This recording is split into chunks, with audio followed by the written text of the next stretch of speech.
thank you so much for hosting Sonia and me and for enabling us to be back at this wonderful room, which we know well, and is a very important place to gather to talk about important topics. It's also great to be back in Milano, so we're enjoying ourselves, and thank you for the opportunity. As Angelo said, we're here to create what we anticipate to be a very vibrant national effort of Italy around the new Sustainable Development Goals. And I want to spend a few minutes describing what these goals are and why it's important for Italy to grab them, run with them, promote them, solve problems inside Italy, and work on problems outside Italy to make sure that these goals are met in a broad and global way. The world has established a framework not because our governments love to cooperate and to do things together, but actually because all the governments of the world are rather nervous right now, that the world is in a mess, and that it could get even a lot messier if we don't finally pay some attention to basic challenges. Everything I say, and for me, also has a very ironic ring to it. We're in a mess not because we fail to have solutions or we're too poor to solve problems, but because we simply have been unable to keep our attention on important things, and our institutional framework, whether it's in business or in geopolitics, or I would say in academia as well, is that we don't seem to be able to keep our attention span on what really counts. So we face endless short-term crises. We actually also stumble forward. I mean, after all, the world economy is bigger than ever before. There are more people alive than ever before, 7.3 billion, at a higher per person living standard than ever before in history. A lot of wondrous achievements, and yet the world is just filled with danger and seemingly spilling apart in some very frightening ways. You look at the press any day these days, it's first of all how many bomb attacks went off, just as in Ankara yesterday, and where was the second? In Côte d'Ivoire. And then all of the horrible disagreements, and then you just, if you can bear it and hold your nose, you spend a couple minutes on U.S. politics and you can't even believe your eyes that this is a country that is one of your allies, because it's frightening, actually, what's happening, how much disarray there is. And we know that underlying all of these day-to-day crises that are very serious are trends that are adverse even in a world of increasing technological know-how and increasing plenty. So we know, though it moves very, very slowly, that we're wrecking the climate year by year, decade by decade. We know that we're wrecking the biosphere with destruction of species at a rate that is estimated to be about 1,000 times faster than the natural rate at human hands. We're aware of these things, but we can't seem to find a way to grab hold of solutions. And for me, this story goes back to 1972. I was a freshman in college.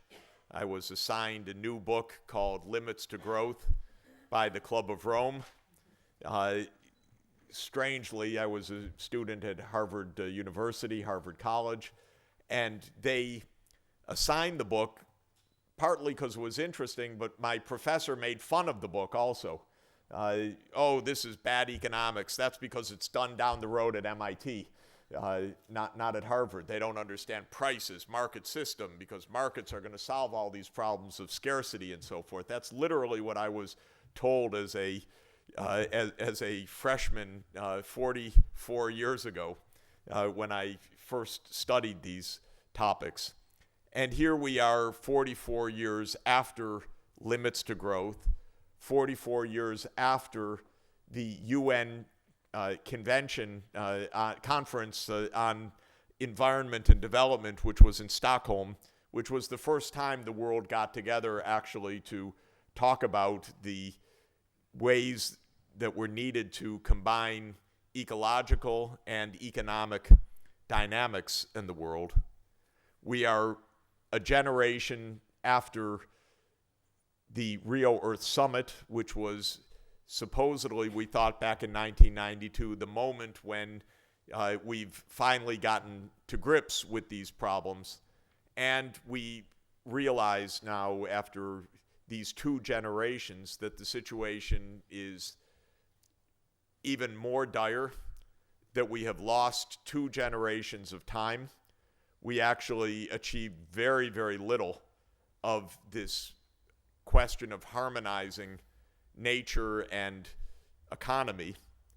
And that's what brings us really together here. Now, I say very optimistically that the world has entered a new age. I don't really know if that's true, but it better be true. Because we don't have actually one more generation to waste quantitatively. This is not just, if you don't do it now, we'll do it later. This is, if you don't do it, and you don't do it, and you don't do it, you finally fill up the atmosphere with enough greenhouse gases, or you destroy enough species, or you degrade enough land, or you marginalize enough populations, or you have unaddressed crises of epidemics and illiteracy, that things get completely out of hand. And I think it is the case that we're at that moment now where we've procrastinated for 2 generations, and the reason we have a new set of goals is kind of a last-ditch effort to do something about it. It's strange because we don't feel it so clearly, but we do see signs of it everywhere. Around the edges, societies falling apart, the Middle East falling apart, the incredible spread of violence, the incredible numbers of unemployed young people in Italy and in other parts of the world, the system not working, and always the climatologists and the ecologists shouting at us, do you have any idea what you're doing? Including the announcement a couple of days ago that the 2015 jump in the CO2 concentration in the atmosphere was an all-time record increase, 3 parts per million in a single year of CO2, related to the El Nino, which is very bad, so you get an extra push biologically from the El Nino. But the El Nino's intensity also could be a feedback from the other changes that we are definitely causing ourselves. So today the story starts with last fall, when on September 25th, the 193 member states of the United Nations adopted sustainable development as a framework for cooperation for the next 15 years, and adopted specifically 17 sustainable development goals. And I tried for 3 years to get the number down to 10, because I thought, what is 17? The only thing in nature that's 17 is the locust cycle, actually. But I discovered, because of good graphic artists, that 17 is at least 6 times 3, because you could put 6 in 3 rows, as long as you put a box in the lower right-hand corner that says Sustainable Development Goals. So a brilliant graphic artist, Richard Curtis, figured out how to put 17 nicely on a chart. And here is what has been agreed. Now, what's the essence of this? The essence of this is that the UN has defined, in a way it's redefined sustainable development as the triple bottom line economy.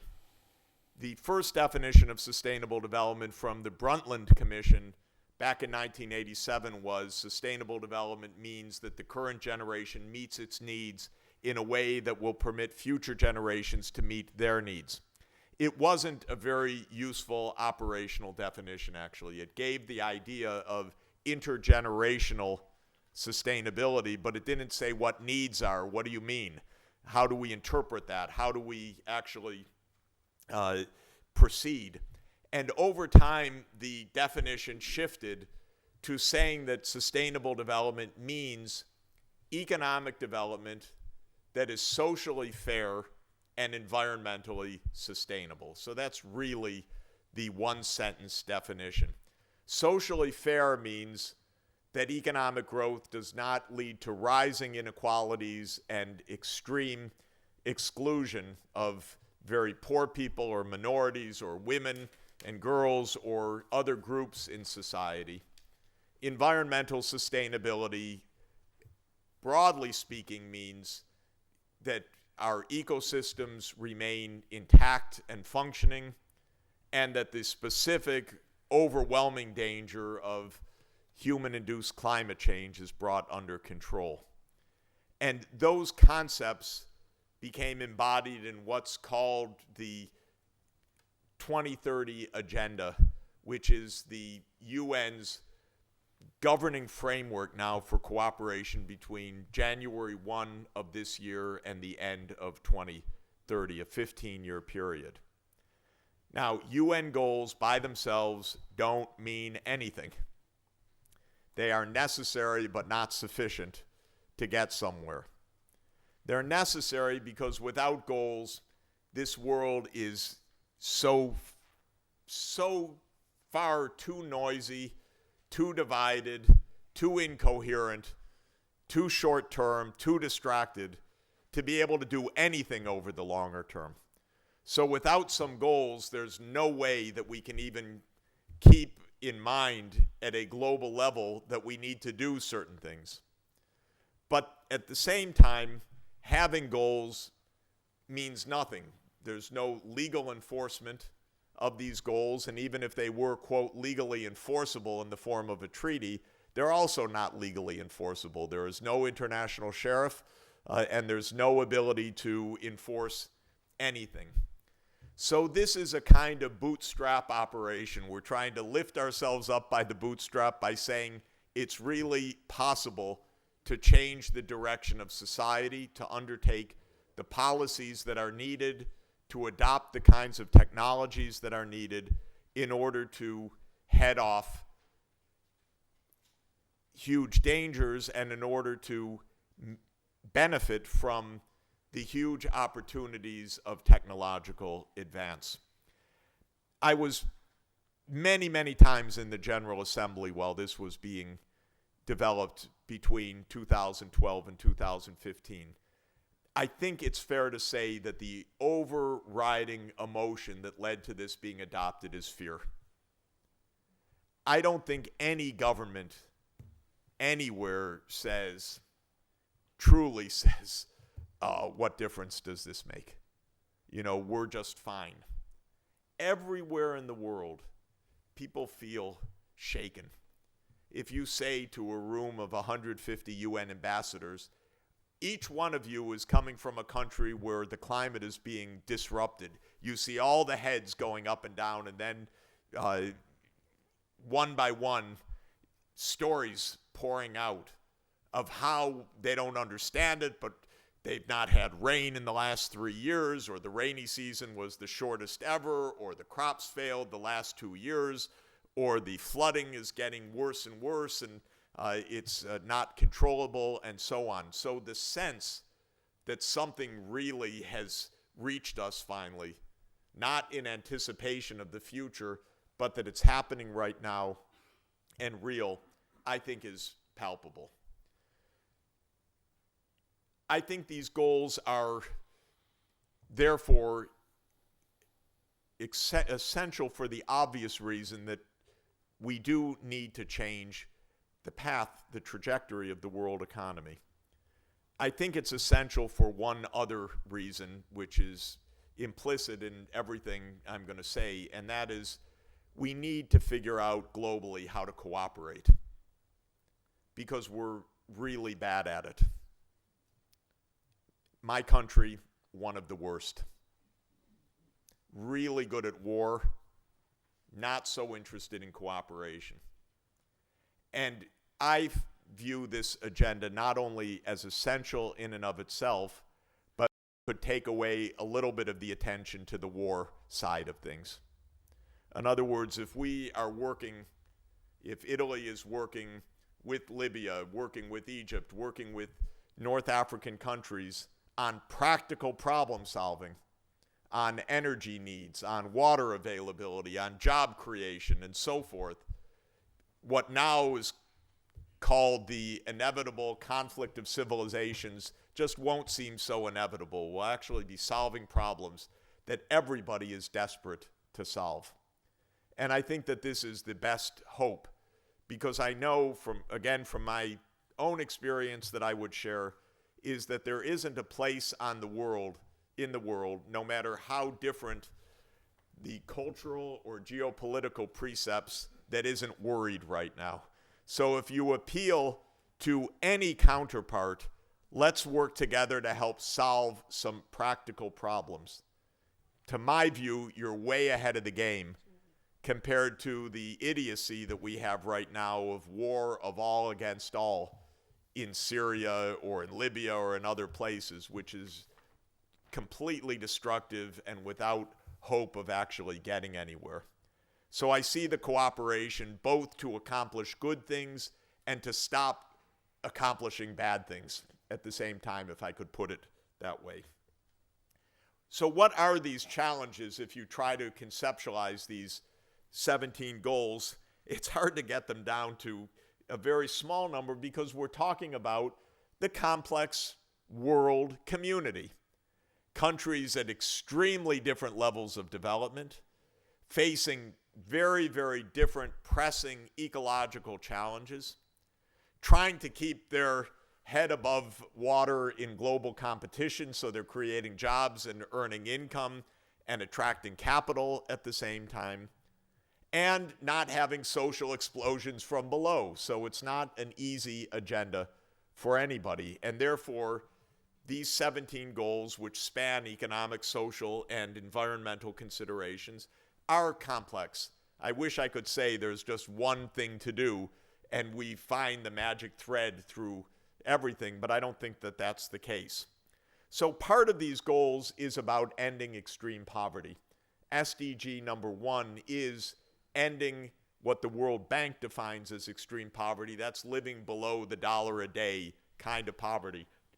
Interestingly, I'll show you in a moment, that kind of poverty really has come down a lot in the world.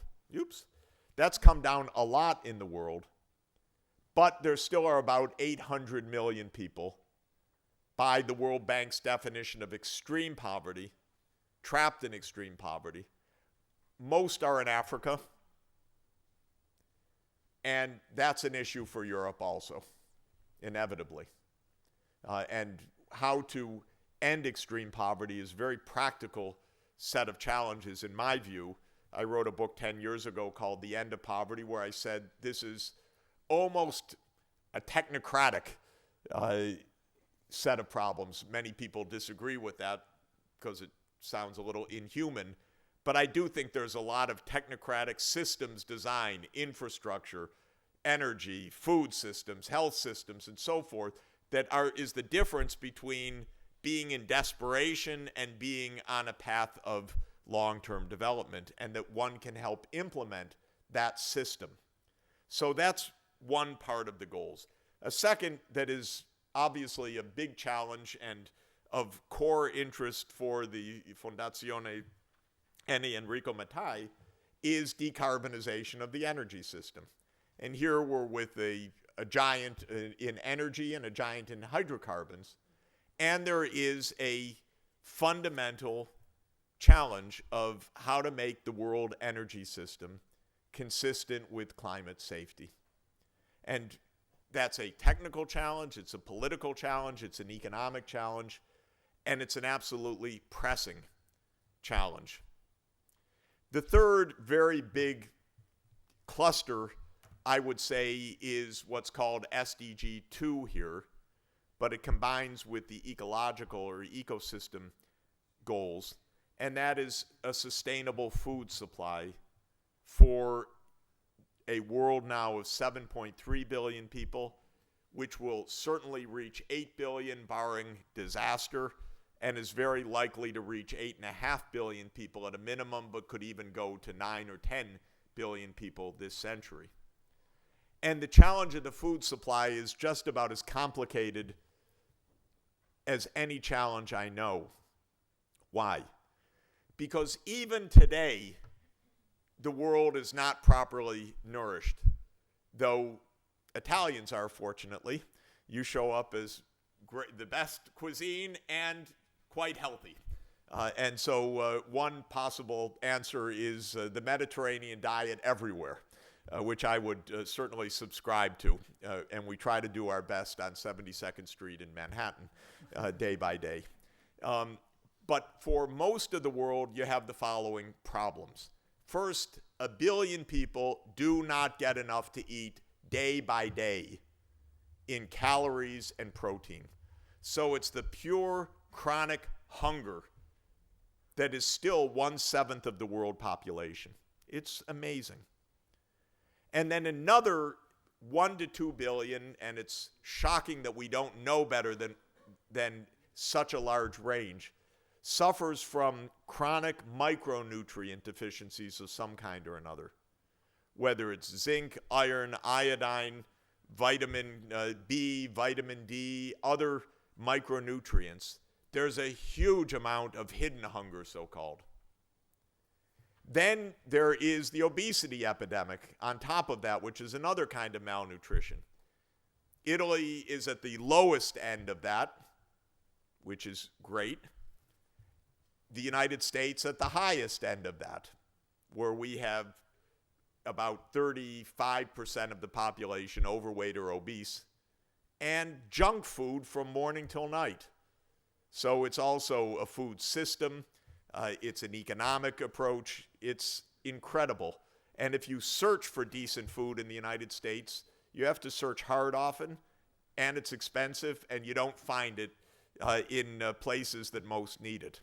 So now, that's only the beginning of the food problem, because what's also true about the global food system is that it does a lot of damage to the environment. The food system itself is the #1 environmental driver of land degradation and greenhouse gases, strangely enough.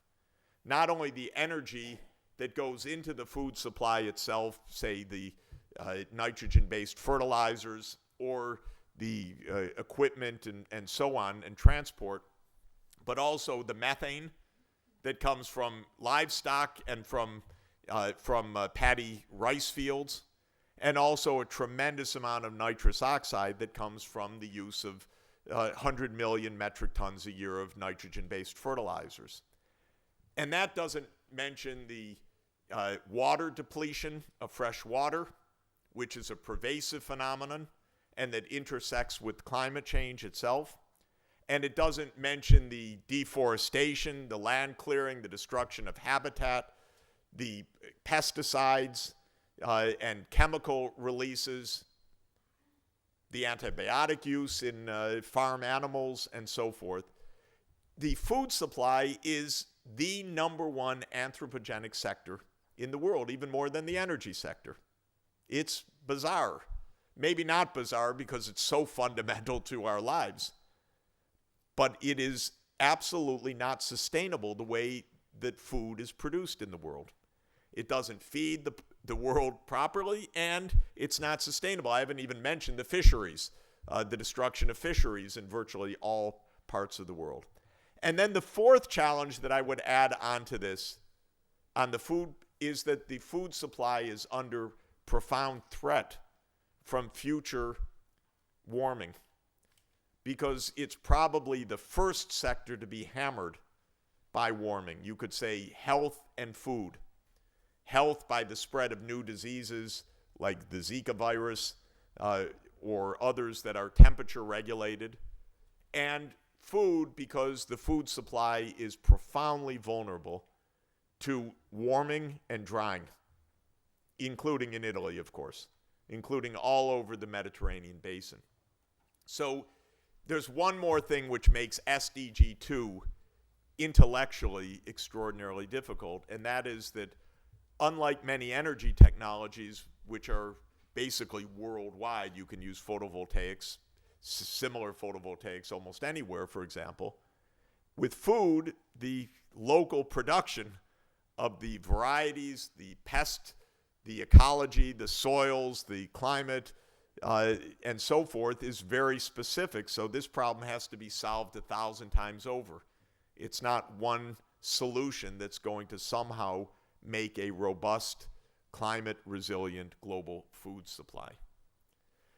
So what are other challenges? Of course, the still very rapid urbanization, how to make cities livable. Again, I would say Italy has a lot to offer in this world. Your cities have arguably been the most sustainable cities in human history. Certainly, they've had a good 2,000-year run. But how to make cities pleasant, livable, healthful, energy efficient, unsolved, and especially with the mega cities in the developing countries, which are horrible, absolutely horrible. No places to walk, incredibly polluted, without infrastructure, without plans, without design, simply overrun by the vast, vast rate of population increase taking place in these cities, and poisoning the water, poisoning the air, and forgetting the most basic features of green living, like nice places to walk and ability to breathe the air. So cities is absolutely crucial. I won't go through every one of these challenges, but let me just add towards the bottom the problems of quality health, education, job skills, and employment, because this even hits Italy in a very important way. In these goals, there is a commitment that I think is both morally necessary, in line with the human rights of the United Nations, practically necessary from a development point of view, and achievable, that SDG 3 calls for universal health coverage. So health has been viewed as a human right since 1948, a global human right, irrespective of class, race, religion, gender, and so forth, in the Universal Declaration of Human Rights. And the World Health Organization was established in 1948, and in its constitution, it says right at the beginning, health is a human right for all. We know we're not even close. There are still 1 billion people that you can't even say have a rudimentary health system available to them. But Sonia and I work in many such places, and we see how improved technology makes it possible to introduce low-cost health systems in ways that were unimaginable even 10 years ago. You can do things right in a village that used to require a clinic 10 kilometers away, but now you can treat malaria, you can treat diarrhea, you can treat respiratory infection, and the health worker doesn't have to be a doctor or nurse. It can be a local person on a smartphone connected to a facility, getting guidance, and able to deliver and use local rapid diagnostic tests and so forth to push this health access to the very poorest people in the world. And on that basis, malaria, for example, in Africa has come down by about 70% in the last 15 years through such innovative approaches. So this is another one of the goals. And it's crucial for economic development because if people are sick, you cannot move forward. It's amazing how powerful the linkages are of endemic disease and getting stuck in basic development challenges. SDG 4 is a similar challenge, and that is education for all. In the poorest countries, still 70% of the kids don't finish secondary school. Many that do can't read and write. And in this world, if you're a young person, illiterate and illiterate, there is no future but desperation for you. It's impossible. And yet we seem to think we can go along in such a world in a normal way. I believe it's absolutely untenable. I have no doubt that a lot of the violence that we see in many places are young people who have no way to get a foothold in this world.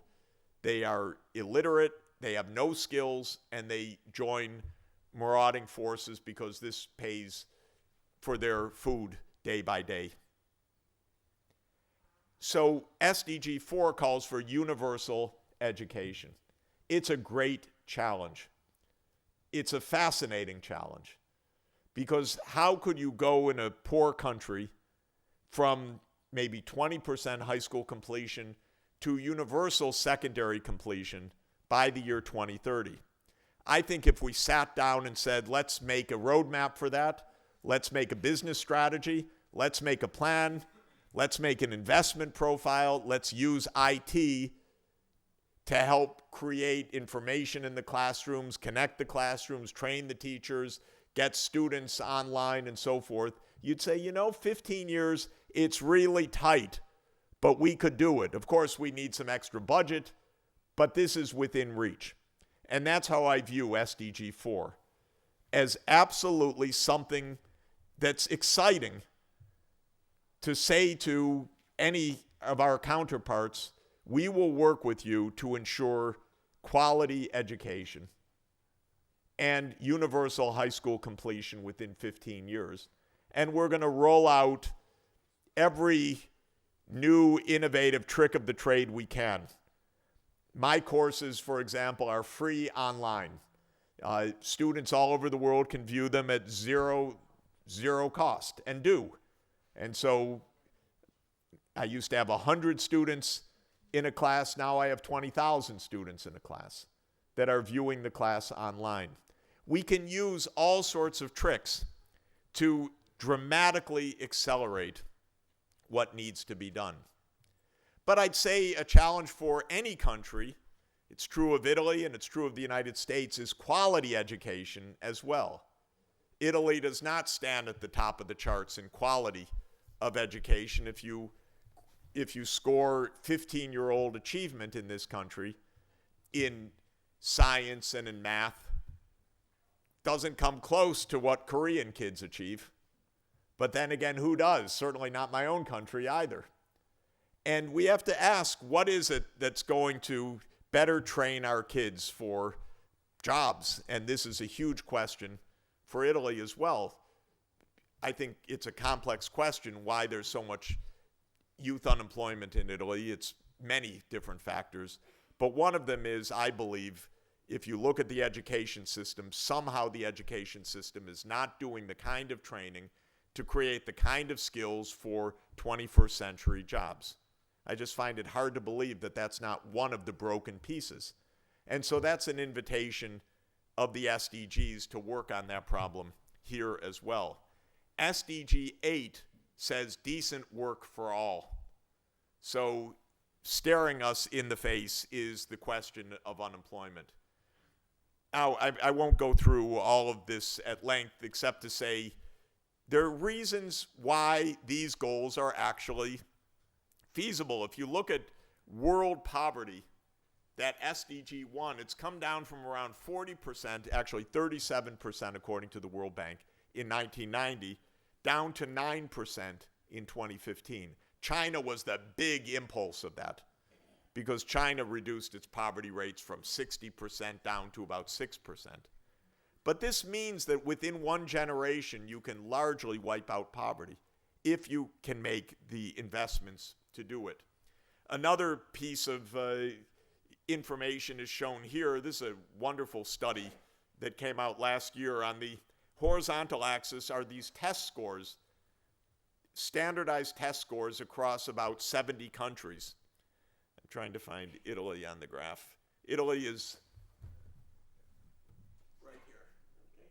So Italy is actually what's called conditional growth, controlling on other factors. Italy grew pretty well in this 25-year period on this graph. No, that's not right. Italy's just listed up there. It's down here. It's right on the line. Okay.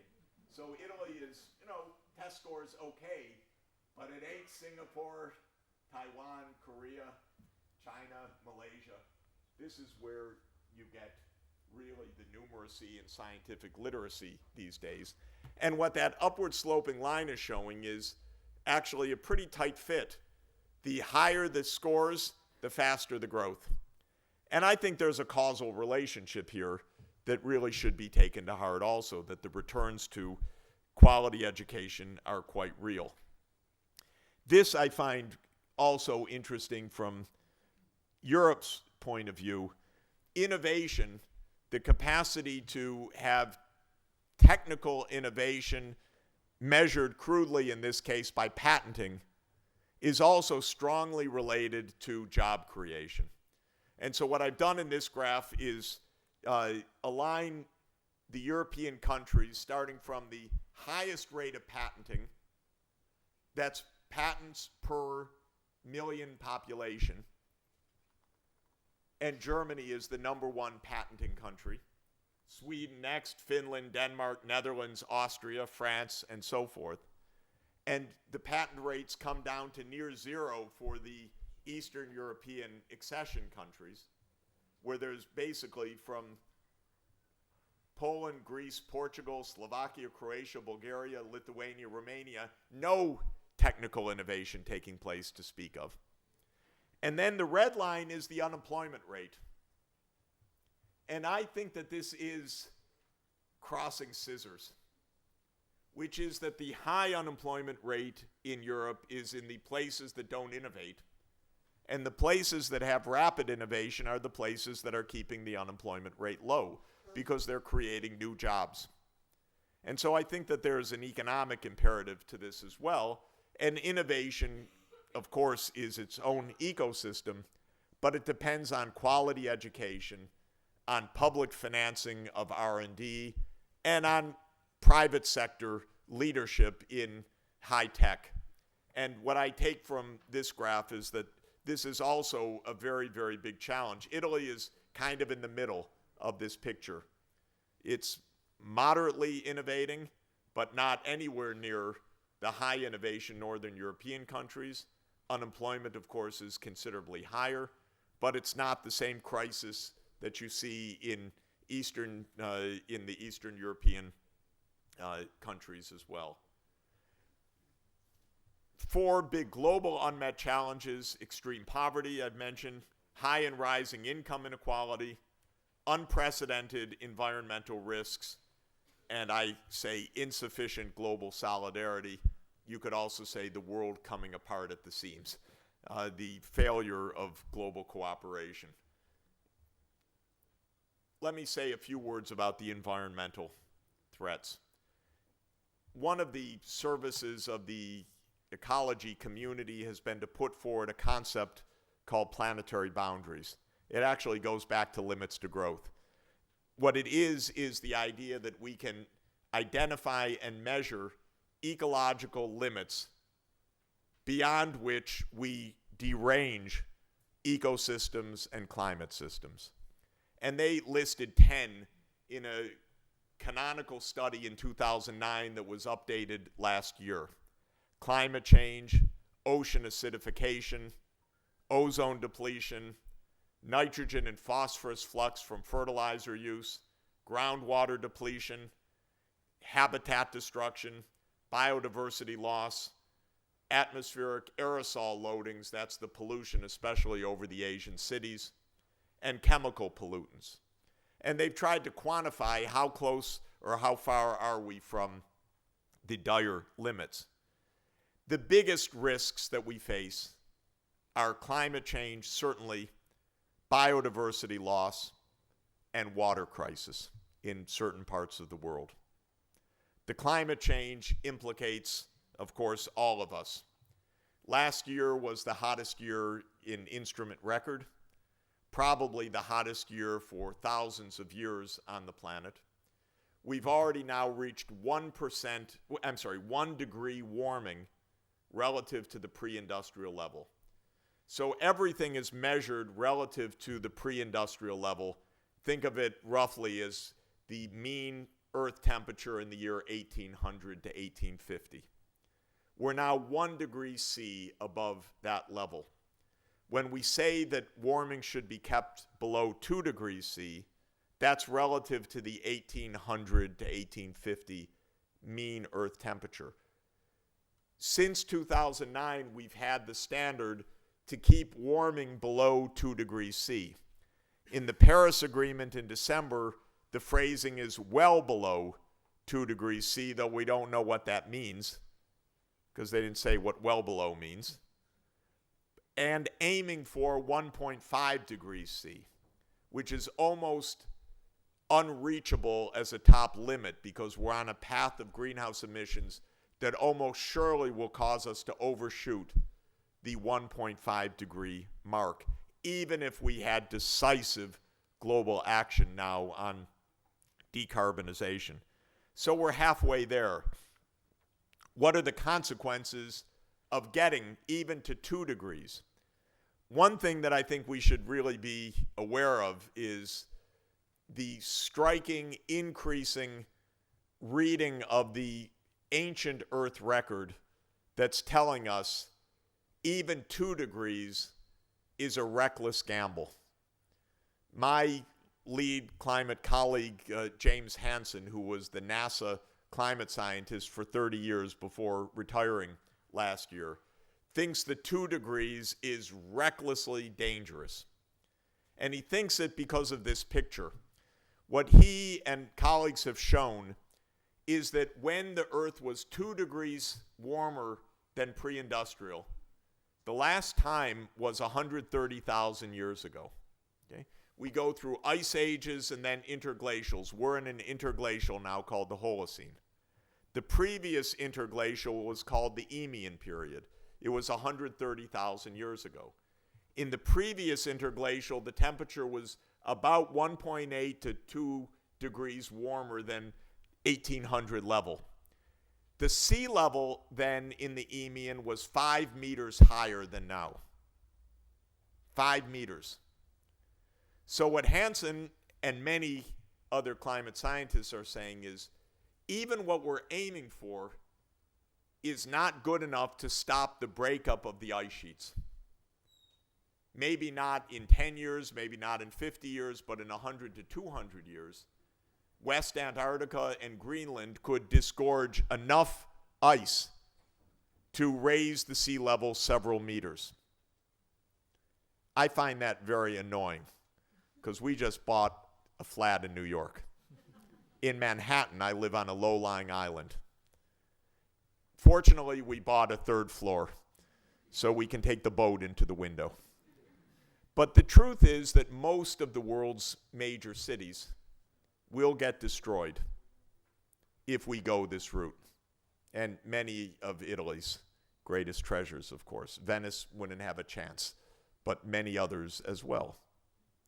And so this is really, really serious and quite real, and every day the science comes out giving more support to this.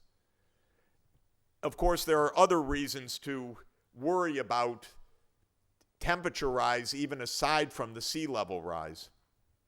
Water stress and crop destruction are 2 other huge effects, and this graph is a little hard to read. Blue usually means good, but in this case, blue means drying. The bottom graph is your neighborhood. It's the Mediterranean basin. And what it shows is the ensemble of models that are modeling precipitation in the Mediterranean basin in a warming world. And the problem is that the Mediterranean is one of the places on the planet where all models give the single consistent signal of drying.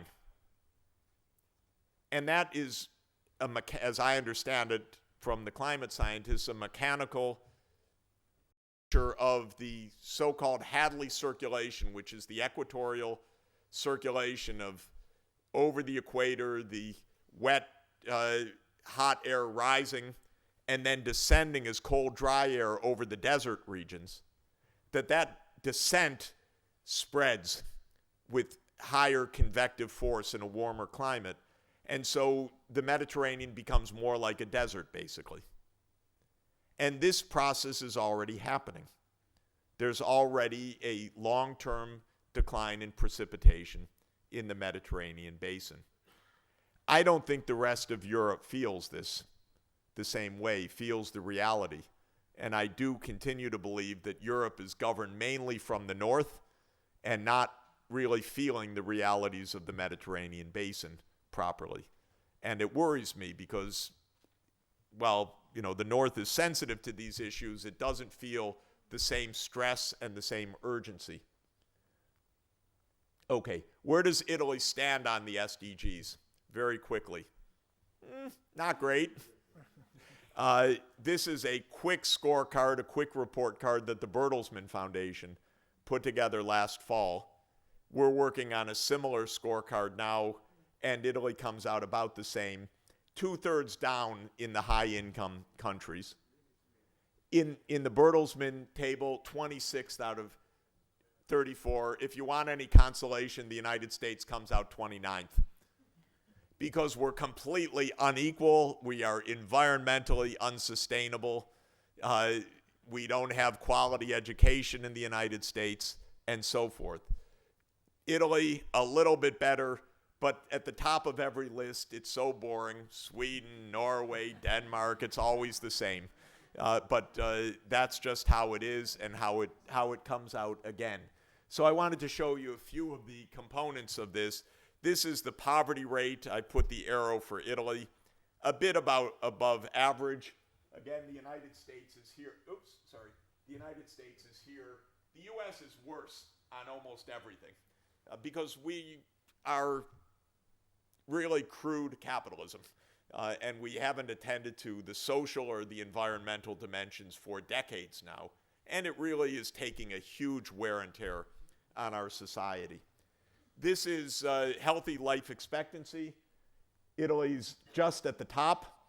That is your great diet and walkable cities.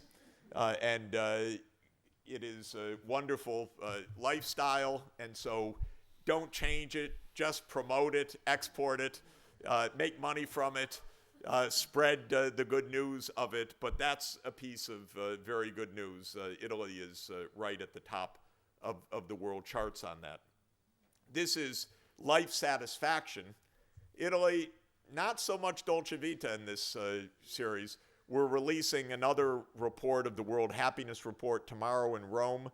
I didn't look at where Italy ranks, but not so high, and I'll show you one of the reasons why, though you could tell me, but probably this graph. This is corruption. Again, it's all ordered from those boring countries at the top like Denmark, Finland, Sweden, Norway. You know, a minister uses the wrong credit card and they resign and it's done. I mean, the rest of the world cannot understand this. But that's how it is. And Italy, unfortunately, you're right after Greece and before Mexico. Now, this is a perceptions index. I will leave it to you to answer whether the perceptions are accurate or not.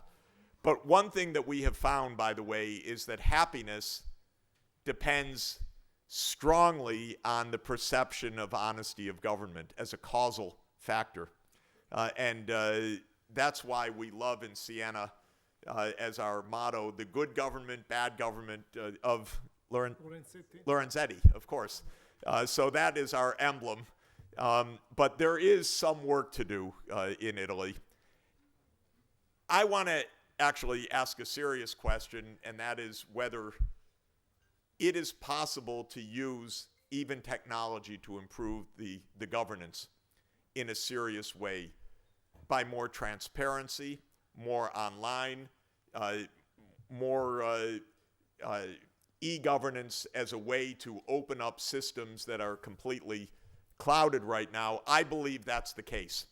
And I think that one of the challenges that Italy should take for the SDGs is how to use technology for governance, because this is probably at the root of a lot of the other problems.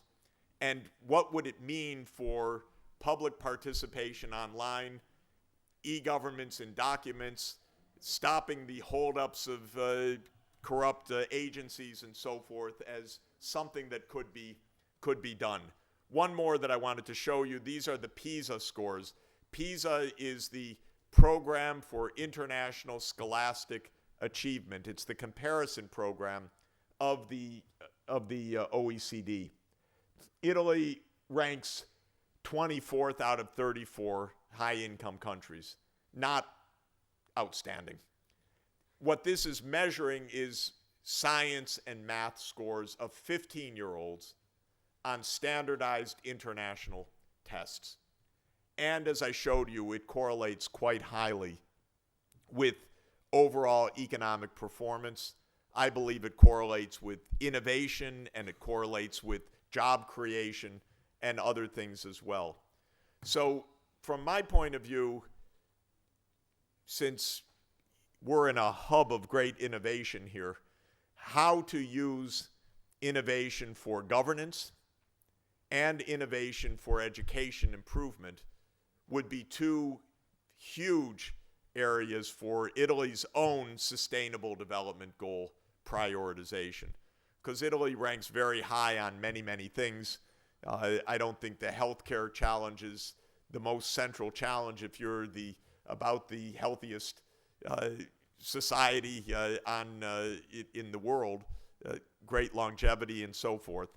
And also, there was a graph of obesity, which I didn't include, just the lowest also on that. But on governance, clearly there's some creative work to do. And maybe it's not just about politics. Maybe it's about systems. Maybe it's about design. Maybe it's about e-education, e-health, e-governance, participation, transparency, and so forth that could make really a huge difference on all of this. So I'll conclude in just a couple of minutes. How do you turn goals into reality? That's a very big topic. Why do I like these goals? Because I do believe goal setting can make an important difference. I think it's both vital to set goals, but I think if goals are used in the right way, basically used to say, what are you going to do to achieve this, and force organized thinking, the goals can actually by themselves, even though they have no legal force, they can be a spur to action. And what I think is most important, at least for me, you could say it's politics, it's vested interests, it's many things. But from my point of view, at least maybe it's because of my prejudice about the only thing I can do, since I have no wealth, no power, no anything else to do this, my thought is that ideas are really crucial. In other words, what could be done to make a difference, and to try to spell out plans of action as specifically, as invitingly, to say, here's a direction that could be taken. We obviously have a challenge, we have a goal, we have a baseline, we have a huge gap, we don't rank well compared to other countries, but here is a path that could actually solve the problem. So my main tool that I like to promote is pathways. In other words, trying to spell out what could be done. And I believe that that can actually help to get things done by explaining what this is really about. Because if you leave issues like climate just as it's frightening, you don't get an answer. If you say education's bad, people shrug their shoulders. If you say there's a lot of corruption, well, what's new? But if you offer pathways of solutions, that's something that can be grabbed onto, that can be promoted, that can be tried, that can be demonstrated. And that can be its own motivation for change. I also find, with all respect to the politicians in the room, if there are, that governments rarely can do this on their own. I don't find governments to be the innovators, very, very rarely. And in fact, government ministries, the general role of the government ministry is to implement some legislation of their ministry, not to innovate. And so the innovation has to come from some combination of business, civil society, and the university sector. And that's what I believe is crucial. I like the university sector. I've been stuck in a university for 44 years now. Never got a job. Just entered as a student 44 years ago and have been able to not get thrown out through 2 universities now. And I think that universities offer some expertise, and they offer very bright, young, idealistic students who renovate the university every year, and they invite at least a certain level of objectivity and being a little bit outside the political game so that it's possible to think over a longer horizon. Businesses are vital. Businesses play multiple roles, but I believe the successful businesses are the innovators that look at where the future is going to be in 10 to 20 years and prepare to be leaders in such a world, rather than the ones hanging on through lobbying and trying to slow down change, which can work for quite a while, but can't lead. And our coal industry, for example, completely predictably, is now 100% bankrupt. By the way, just where it should be in a 2°C world, because there is no place for coal in a 2°C world. But basically, the stance of the industry for 25 years was resist. And in the end, you resist, you get some rents for a while, but then it finally ends. Whereas innovation is the way to be the leader of the next wave. And I think that the SDGs invite a tremendous amount of innovation, and the best businesses 20 years from now are going to be the ones that grab this and say, you know, this is so necessary that fitfully, step by step, the world's going to go in this way, maybe not linearly, maybe not 100% predictable, but this is the direction. So if I can get ahead of the curve and deliver products that actually help to achieve the SDGs, I make something of this. And then what I have found of governments is, if governments are presented with workable, realistic ways forward, they will very often take those. So my disdain for politicians is not total. It is conditional. I don't expect leadership. I do expect followership. And I expect the politicians do some important things, the good ones, which is make it possible to make societal change, not that they've designed, but that they understand is important for the future of the country. And I think that this agenda is so important that every country not only needs to contribute because it's a global public good, but those that don't contribute are going to be like those non-innovating countries that I showed within Europe that are the ones with the high unemployment and the lack of economic future right now, which, by the way, are also turning very nasty politically because they don't see exactly their role in what was supposed to be dynamic. I think, by the way, I'll just say for Brussels as well, we could go on for a long time, but one thing Brussels doesn't do anymore is put forward positive change visions. Whatever, even the Juncker plan, whatever it was supposed to be, and people had different views, it disappeared. It disappeared as a fiction in the midst of a Syrian refugee crisis. But Europe cannot just hunker down and expect that it's going to come out on the right end of this. Europe is, by the way, objectively speaking, the place in the world that is at the top of the Sustainable Development Goal list. Because Europe is the social market vision of the world most lived. And that's what the SDGs are. So Europe should see this as a great opportunity for reinvigorating the European economy, but also for reinvigorating Europe's economic leadership globally. I don't think that's a small thing. And I'll just end by saying that I also believe that Italy can see these goals not only for tackling critical needs of Italy or places where Italy, with the rest of Europe, has to make change, for instance, the energy system, but also Italy's leadership in the Mediterranean basin. Because the Mediterranean needs a new vision. It will not come from Brussels, by the way. Last time I checked, Brussels is not on the Mediterranean. It doesn't understand the Mediterranean issues.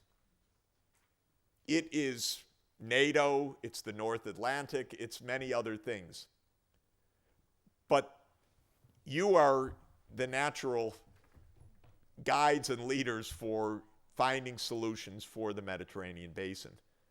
And if you look at North Africa, the Eastern Mediterranean, Southern Europe, it's needed. And this is, by my take, one of the most remarkable places on the whole planet.